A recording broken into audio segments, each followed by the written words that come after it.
Hi, good morning everyone. My name is Rick Morera and I welcome you to my YouTube channel. Today, as you can see, I am sitting down and not running around the backyard with a camera like I usually do. I actually picked up some plants, got out my folding table out, and I'm just going to basically talk about them. Some people have requested I talked about certain plants, so I brought them out. And then I will maybe talk about splashing a little bit, splash on the leaves, since that is quite the popular thing. And maybe end with a little tour of the garden. So hope you sit back and enjoy. I hope this works, but usually there's cats and chickens running around and all kinds of interruptions. Sometimes I have Airbnb guests and they walk right through the set. And that could be interesting sometimes. I'll probably not edit that out if it happens, but yeah, let me just start out with some plants. That's why you're here for, I'm assuming. And I'm going to start out with this hybrid, and I will put it the parentage when I edit in the screen, so you can see how beautiful it is. It's Hoya SS20-1. It's one of Cerise's crosses, and don't know if you can see the leaves, but they're quite beautiful. And the flowers are quite interesting. I'll also add that into the video. But this is SS20-01. It has great veins. It's a relatively easy to grow Hoya. And the flowers, like I said, are quite interesting. So this is SS20-1. Another Hoya that's really popular, it's this variegated pachyclata, and as you can see, it's quite stunning variegation. It's kind of a succulent Hoya, so you want to grow it on the dry side, and it can take a little more sun than most Hoyas, so you want to keep this in a brighter spot. So it's a compact Hoya, like the internodes are pretty short, so it makes a nice bushy succulent looking plant. So definitely get a hands on one of these. Even the regular all green pachyclata is pretty nice. I should have brought one out here today, but next time I'll show you. The leaves get about 3 or 4 times bigger than that, and the flowers are very fragrant, and it's easy to flower as well, so definitely get a pachyclata. And let's see, let's go to a variegated Hoya here. This is what they call Hoya Chinese Wilbur graves. It actually was mistakenly sold as Wilbur graves on eBay, and people were able to bloom it, and it's a regular carnosa with different shaped leaves in comparison to the Wilbur graves. So it's become quite popular because it is very consistently splashed. I don't know if you can see it on there. And the leaves are quite nice, and it's a pretty good grower. So if you're into splash, this one is not as popular as the Wilbur graves, but it's getting up there, and it's pricey as well if you check out the prices on eBay on this guy. And on the subject of splash, I didn't know that there was an Erythrina, Hoya Erythrina splash, but I got this one from Hoyas in Thailand, and as you can see, it is very splashy, and it's consistently splashy. So you just don't know what variant of Hoya is going to be splashy, but some Hoya species are more apt to get splash, others are not, and I'll show you a couple of those. But this Erythrina splash is quite the attractive plant. Again, if you can get your hands on one of these and you're a splash loving person, this is one to get. All right, let's skip a Hoya and talk about one of my new crazes. It's like these beautiful begonias, as you can see. This is Begonia brevi ramosa, and the coloring on this is just stunning. It has like this fuchsia purple coloring that changes from when the leaf matures, and you can see it gets darker reds. It's actually easy to grow, and it's growing pretty fast. So I got it as a cutting. It wasn't looking too good. The cutting wasn't looking too good when I got it, but it rooted despite me having very little faith in it. So I was very excited that it is doing so well. So from Begonia, let me talk about this Anthurium over here. This is Anthurium magnificum. I love these really dark contrasts to the leaves, and as you can see, it's putting out a new leaf. It's getting all excited, and from what I hear, these leaves get pretty big, so looking forward to that. So that is Anthurium magnificum. Let's see, back to the Hoya.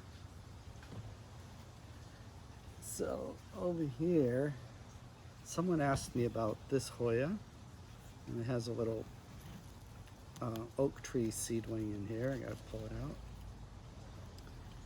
out. This Hoya is a Hoya multiflora, and it went around maybe 15 years ago as Hoya Milky Way, multiflora Milky Way. As you can see, the splashing is very diffuse. It's quite nice and hard to get. I haven't seen one of these in a long time, and I actually got, it's probably an abnormality, as you can tell. It's a little heart on there, and it's really not that variegated, but it looks like it suffered a little bit this winter with the cooler weather, but I see signs that it's bouncing back. So yeah, this is Hoya multiflora Milky Way. Someone asked about it, and here it is.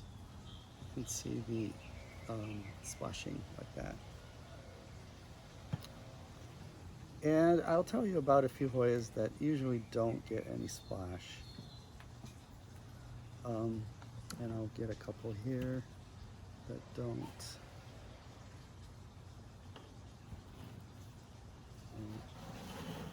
Okay, this is a Hoya affinis, species affinis Burtnay, and it's the variegated form. You will never get splash on this, and if you do, it's very limited. But the variegated form of this species is really nice. The leaves are kind of fuzzy, and it's very attractive small leaf Hoya.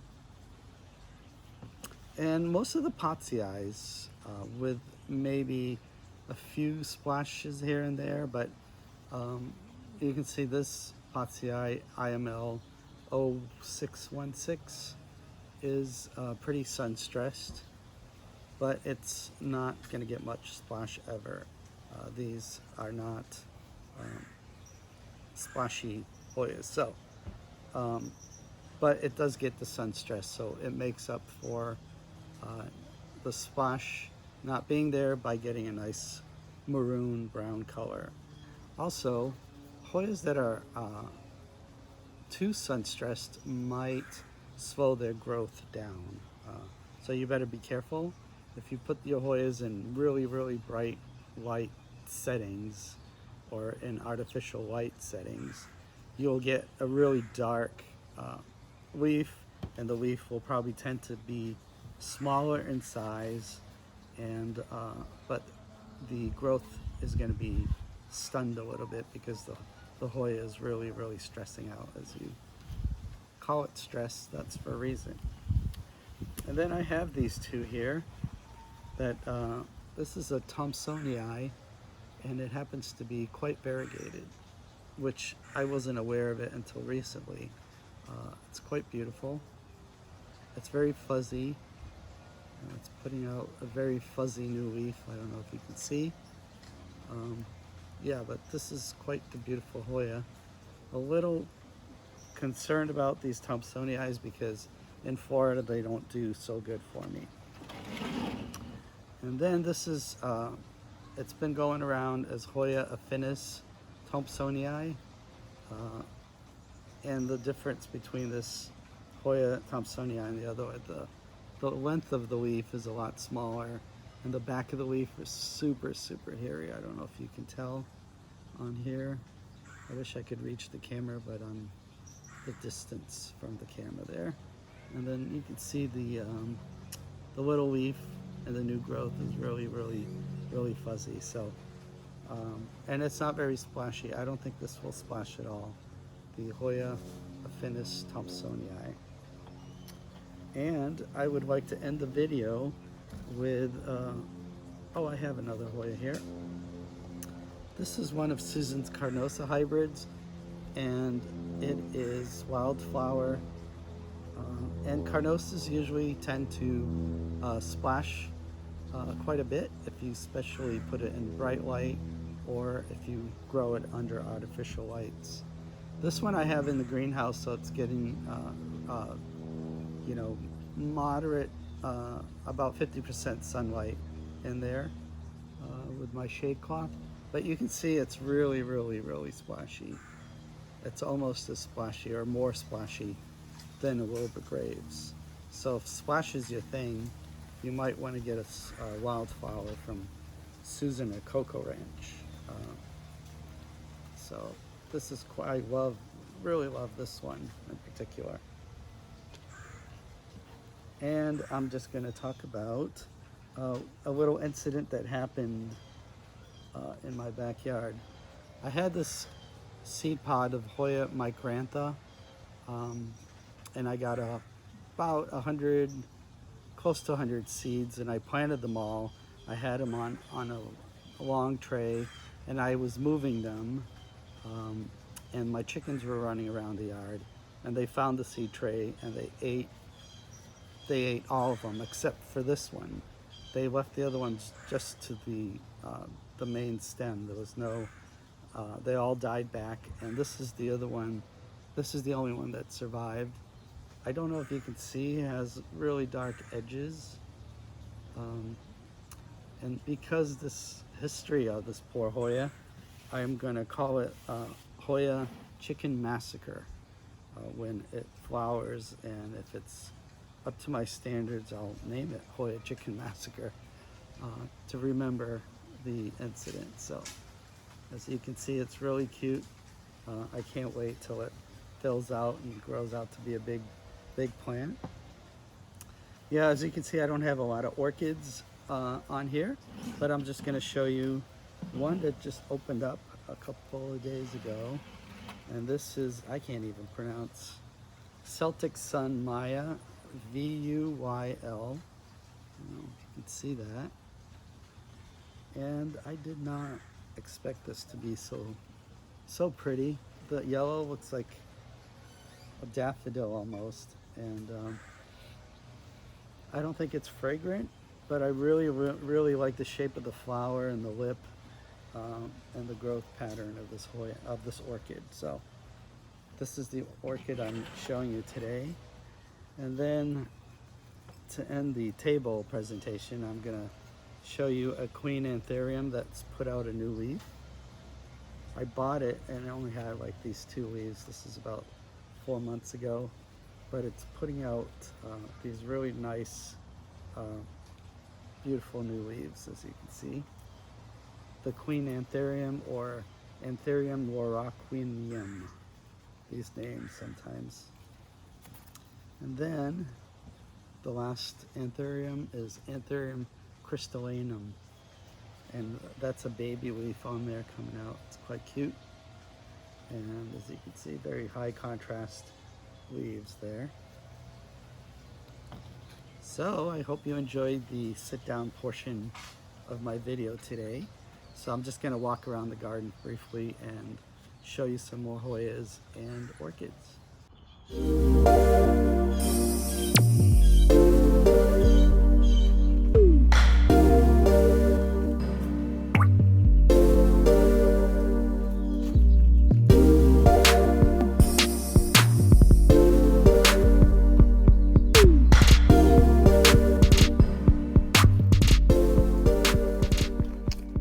And that's about it for today. I hope you enjoyed the video. Please like and subscribe, and I will upload one of these every Sunday at least. And again, have a wonderful, wonderful Sunday, and I'll see you next week. Bye-bye.